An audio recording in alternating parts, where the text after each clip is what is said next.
Hello guys, welcome back to our channel. In today's video, I'm going to show you how to fix your language in your Google Chrome. First of all, you need to open your Google Chrome and then on the top right corner right over here, there's a three dot section. Click over there and from here you need to go to the settings over here on the second last option. Click on that option and in the left section there we could see a lot of options right over here. And from here we need to select the languages option right over here.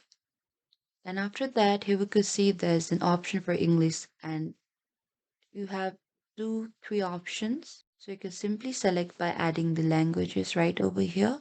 Then you can simply add the languages as you prefer.